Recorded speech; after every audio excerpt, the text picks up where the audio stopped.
Hunger Games, Chapter 24, page 328. We stopped to rest for a few moments under the tree where the careers trapped us.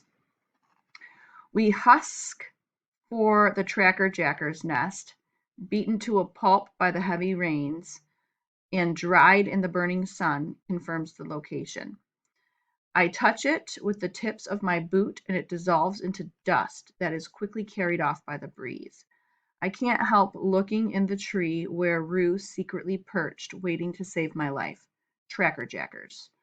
Glimmer's bloated body. The terrifying hallucinations.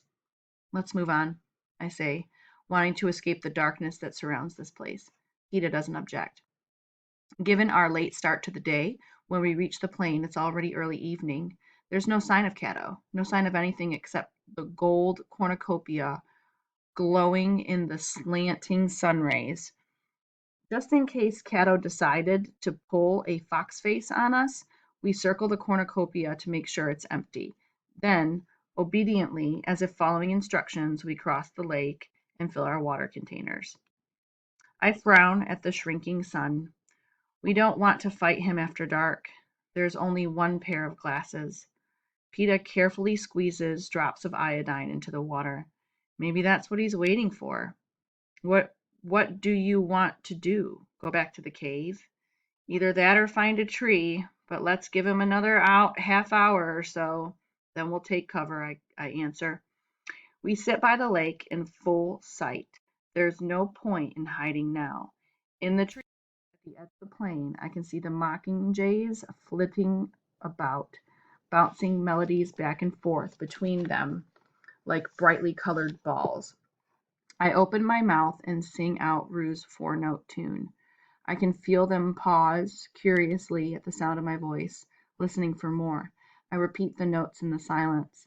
First, one mockingjay thrills the tune back, then another. Then the whole world comes alive with the sound. Just like your father, says PETA. My fingers find the pin on my shirt. That's Rue's song, I say. I think they remember it. The music swells, and I recognize the brilliance of it. As the notes overlap, they complement one another, forming a lovely, unearthly melody. It was this sound, then, thanks to Rue, that sent the orchard workers in District 11 home each night. Does someone start it at quitting time, I wonder, now that she's dead? For a while, I close my eyes and listen, mesmerized by the beauty of the song.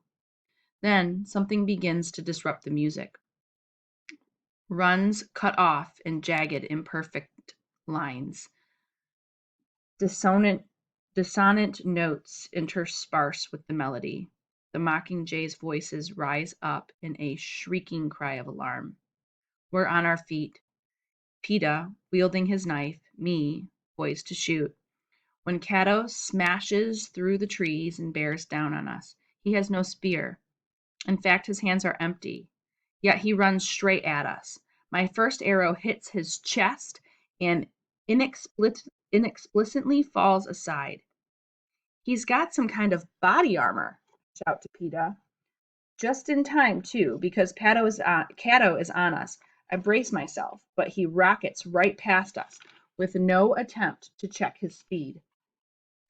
I can tell from his panting, the sweat bouncing off his purplish face, that he's been running hard a long time. Not toward us, from something. But what? My eyes scan the woods just in time to see the first creature leap onto the plain. As I'm running away, I see another half dozen join it. Then I am stumbling blindly after Cato with no thought of anything but to save myself.